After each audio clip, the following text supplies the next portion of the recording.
네. 네.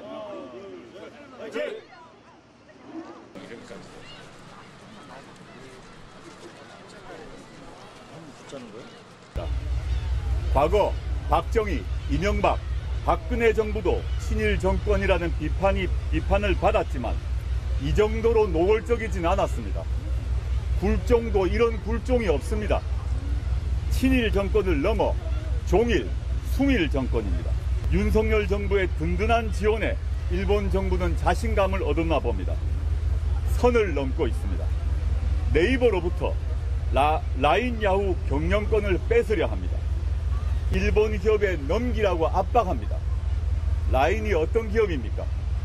일본에서 메신저로 1위입니다.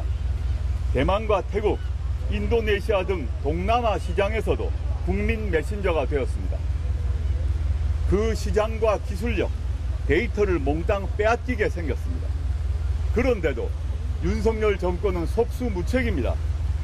무능력과 무책임의 극치입니다. 사태를 주도하던 일본 총무성 장관의 외고조부가 이토 히로부미입니다. 조선 침탈의 선봉장이었습니다. 윤석열 정부는 그간 입만 열면 외교를 통해 경제 영토를 확장하겠다고 자화자찬해왔습니다. 라인 사태를 보면 무엇을 확장했다는지 도무지 알 수가 없습니다. 오히려 정보 영토를 빼앗긴 것 아닙니까? 혹시라도 라인 경영권이 일본 기업으로 넘어가게 되면 디지털 각진 국치로 불릴 것입니다. 네이버가 어떤 결정을 내리든 우리 혁신당은 왜 사태가 이 지경이 되었고 윤석열 정부는 그동안 무엇을 했는지 국정조사를 통해 철저히 규명하겠습니다. 묻고 싶습니다. 윤석열 정부는 그간 일본과 외교에서 무엇을 얻었습니까? 일본 총리와 친구 맺기, 오므라이스 접대 받기가 전부 아닙니까? 국민의 한 사람으로 수치스러워 고개를 들지 못하겠습니다. 함께 오므라이스를 먹은 일본 총리에게 전화를 걸어 앞으로 또 그러면 상응하는 조치를 하겠다고 경로하십시오.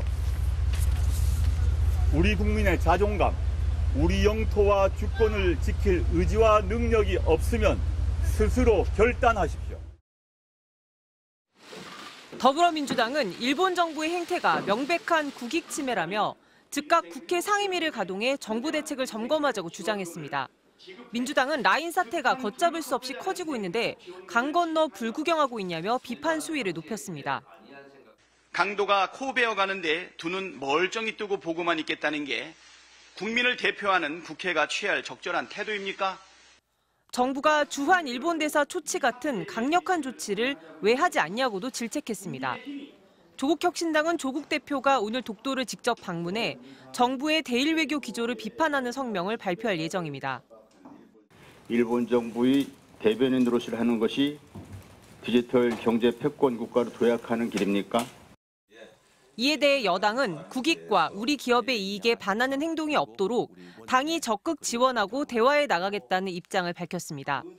국민의힘 추경호 원내대표는 정부가 일본 당국과 접촉하고 네이버 등 우리 기업의 입장을 충분히 전달한 것으로 알고 있다고 전했습니다. 기업 활동에 우리가 관여하기가 어려운 부분이 있다면 기업이 해결할 수 있도록 길을 열어가는 것 또한 저는 굉장히 고민해야 될 지점 아닌가 생각합니다. 추경호, 박찬대 두 여야 신임 원내대표는 국회에서 처음 만나 각종 현안을 논의했습니다. 22대 국회 원구성 협상을 비롯해 재표결이 예상되는 최상병 특검법 등에 대해 여야 간 의견을 나눈 것으로 전해졌습니다. MBC 뉴스 조재영입니다.